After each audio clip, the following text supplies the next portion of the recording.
drugs. Okay, let's unpack this. We have an incredible stack of sources today. Specifically, we're diving into a really comprehensive 2023 article from the Continuum journal titled Toxic Neuropathies. Right, by Drs. Brendan L. McNeish and Noah Kolb. Exactly. And our mission today is to explore this fascinating, sometimes really scary world where the medicines designed to cure us, along with some hidden environmental hazards, are actually damaging our peripheral nerves. And, historically, if a doctor saw toxic nerve damage, they'd probably assume the patient was, drinking too much alcohol, or maybe they fell into a vat of industrial solvent. Right, the classic occupational hazards. Exactly. But modern medicine has entirely shifted this landscape.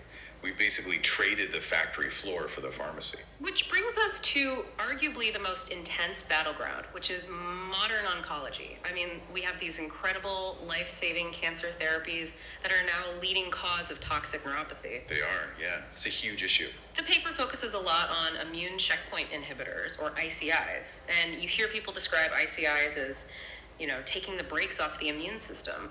But reading this, if the immune system is unleashed to fight cancer, is the neuropathy basically just friendly fire? That is exactly what it is. ICIs have completely revolutionized cancer care, but we've seen this massive spike in immune-related nerve damage because of them. Because they lose that self-recognition, right? Right. They aggressively activate T cells, but then the immune system can't tell friend from foe, so it attacks the nervous system. And oncologists actually have a really strict grading system for the severity from 1 to 5. Oh, wow. So how bad does it have to get before they intervene? Well, at grade 1, which is maybe just mild tingling, they'll usually just monitor it. But if it hits grade 2, meaning mild physical weakness, they pause the drug. Pausing a cancer drug, that has to be an agonizing decision. Oh, it's terrifying. And at grade 3 or 4, they stop it entirely and bring in immunosuppressants. Things like heavy corticosteroids. Just to shut down the immune response they just triggered. Exactly. And what's fascinating here is how this compares to Guillain-Barré syndrome, or GBS. Right, the classic autoimmune nerve condition. Yeah. Usually, standard GBS doesn't respond to corticosteroids at all. But these GBS-like neuropathies, caused by ICIs, they actually do respond to them. Wait, really? Why is that? Because the mechanism is different. And the data shows about 60% of patients improve within 4 weeks on steroids. That's incredible. But the sources also dive into standard chemotherapy-induced peripheral neuropathy, or CIPN. And with over 18.5 million cancer survivors in the U.S., this is incredibly relevant. Oh, absolutely. It's an everyday reality for millions. The paper highlights specific culprits, right? Like taxanes, paclitaxel is one. How do these actually damage the nerves? So taxanes target microtubules. If you think of microtubules as the structural scaffolding inside a cell, well, cancer cells need them to divide. So the drug destroys the scaffolding. Makes sense for the tumor, but why does my foot go numb? Well, because your peripheral nerves are essentially the longest single cells in your body. They rely on those exact same microtubules to act as a cellular highway to deliver nutrients all the way down to your toes. Oh, I see. So it blows up the supply chain. Exactly. The nerve starves. With taxanes, patients get an acute pain syndrome within just 1 to 7 days, and then a sensory neuropathy in their hands and feet. Wow. And then there are vinca alkaloids, like vincristine. Is that the same kind of damage? Similar mechanism, but it's highly painful and involves motor nerves, so you get profound muscle weakness, and it can cause severe autonomic issues too. Like automatic bodily functions. Right, like digestion. Oh. A lot of patients develop severe constipation because the autonomic nerves in the gut just stop working. Ugh, that sounds awful.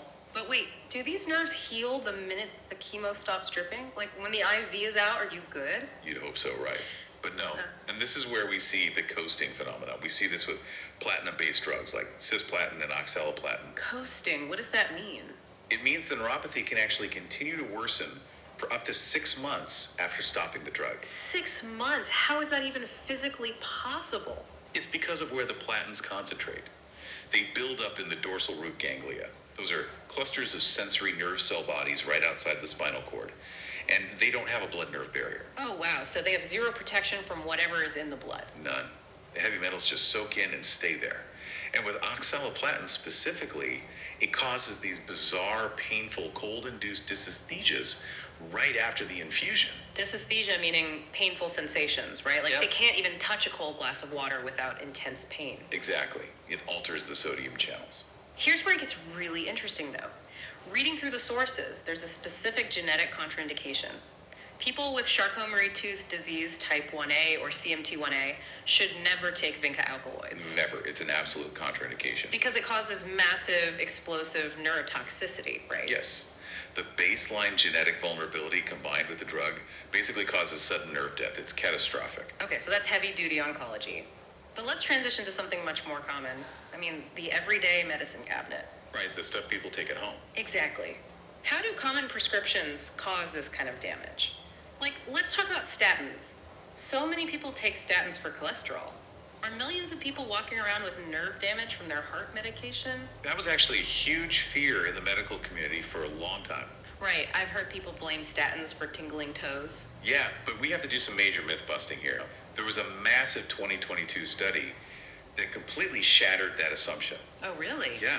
Statin-induced neuropathy is actually much, much less common than previously thought. The study found no significant increased risk. So if a patient on statins has neuropathy, It's far more likely to be undiagnosed diabetes or vitamin deficiency or even alcohol misuse. wow, so stopping the statin just puts their heart at risk for no reason? Exactly. It's a really dangerous assumption to make. Okay, but what about the drugs that actually rob the body of nutrients? The paper called them vitamin B6 thieves. Yeah, this is a fascinating mechanism. So drugs like isoniazid, which is used for tuberculosis, and hydralazine for blood pressure, Right. they chemically bind to vitamin B6 and Yeah. cause excess excretion. You just pee it out. And B6 is important for the nerve insulation. Exactly. It maintains the myelin sheath. Without it, you get a length-dependent sensory neuropathy. That's why patients on these drugs need B6 supplements. You literally have to replace what the pill is stealing. What about antibiotics? Can standard antibiotics cause nerve damage? Some can. Metronidazole is a common one. But it's usually only if the dose exceeds 42 grams total, or if it's used continuously for more than 4 weeks. Okay, so a standard short-term prescription probably isn't going to do it. Right. It's about prolonged, massive exposure. Got it. And the section on HIV was super complex. If we connect this to the bigger picture, treating HIV is incredibly challenging because older antiretroviral drugs like adenosine and stavudine, they cause neuropathy. Right. But HIV itself causes neuropathy. So how do doctors even tell the difference? It's pure detective work. Yeah. They have to look for other signs of drug toxicity, like lipodystrophy, which is abnormal fat distribution, or myopathy, which is muscle weakness. That helps solve the puzzle. Unbelievable. And briefly, immunosuppressants. The paper mentions tacrolimus, used in organ transplants. Up to 40% of patients might develop chronic multifocal demyelinating neuropathy. Yeah, it strips the myelin. But the good news is it can improve with IVIA once the drug is stopped. Which is intravenous immunoglobulin, right? Yeah. Okay, let's transition from prescribed meds to environmental toxins. Because reading this section felt exactly like a Victorian true crime novel. It really does. I mean, the doctor has to become a detective asking about the patient's hobbies and their drinking water and what they do on the weekends. This raises an important question, though. How well do we really know what our patients are exposed to? A comprehensive occupational and social history is literally the only way to catch these. So true, let's talk about heavy metals. Lead, for example. Yeah, lead exposure still happens. It's found in homemade moonshine, old paint chip smelting operations. And what does it do? It causes an acute motor neuropathy. The classic presentation is wrist drop, which is damage to the radial nerve. And they sometimes get these distinct blue lead lines right on their gums. Blue gums and a paralyzed wrist. That is straight out of a mystery novel. What about arsenic? Arsenic is often from contaminated water or, intentional poisonings. It causes a large fiber axonal neuropathy, lots of nausea, and you get these white horizontal stripes on the fingernails called Mees lines. Mees lines, wow. And mercury. Because everyone used the phrase Mad Hatter, but the paper gets into the actual medical symptoms. Yeah, the phrase comes from hat making, where they use mercury. It causes encephalopathy, brain damage. You also see it from fluorescent lights or old dental amalgams. But it causes something called acrodynia too, right? Yes, or pink disease. It is terrifying. The skin of the hands and feet turns bright pink, becomes intensely painful, and literally peels off. Peeling pink feet. Okay, that is gonna haunt my nightmares. But I have to say, the absolute most surprising twist in this entire paper was the denture cream. I know, right? Zinc toxicity. Denture cream causing nerve damage. How does that even work? Well, some older denture creams contain massive amounts of zinc. Same thing happens if people swallow coins, actually. Okay, but how does zinc hurt the nerves? It doesn't directly. But excess zinc impairs the body's ability to absorb copper. Oh, Yeah.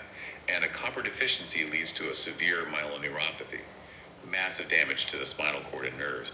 You get significant gait ataxia, meaning the patient can barely walk. and the craziest part is the paper says this looks exactly like a vitamin B12 deficiency. Exactly like it. So if the doctor doesn't ask about denture cream, they might just give them B12, which does absolutely nothing. Wow. Okay, so what does this all mean? We've covered cancer drugs, statins, denture cream. I think it shows that modern medicine works miracles, but it requires a very delicate balancing act. It really does. And I think for you listening, this knowledge is just a massive tool for self-advocacy. Like whether you or a loved one are undergoing chemo, taking an old antibiotic, or using a whole lot of denture cream, keeping track of your nerve, health like numbness, tingling, weakness is crucial. Absolutely. Because the silver lining is that most of these toxic neuropathies are highly reversible if they're caught early and the offending agent is stopped. Right. But, I want to leave everyone with a thought to mull over. Because the paper mentions genetic details, like the CMT1A gene and vincristine, or how different genes affect how you process isoniazid. Yeah, our internal blueprints. Exactly. So what if, in the very near future, the standard of care involves a rapid DNA swab before any prescription is ever written? Oh, wow. Think about it. By instantly mapping a patient's exact metabolic pathways and genetic predispositions right in the clinic, doctors could completely eliminate the trial and error of pharmacology. That would change everything. It would make toxic neuropathies almost a relic of medical history. We'd know what was toxic to you before you ever took the pill. A totally preventative approach. That is an incredible thought to end on. Thank you to everyone for joining us on this deep dive. Keep questioning, keep learning, and keep diving deep.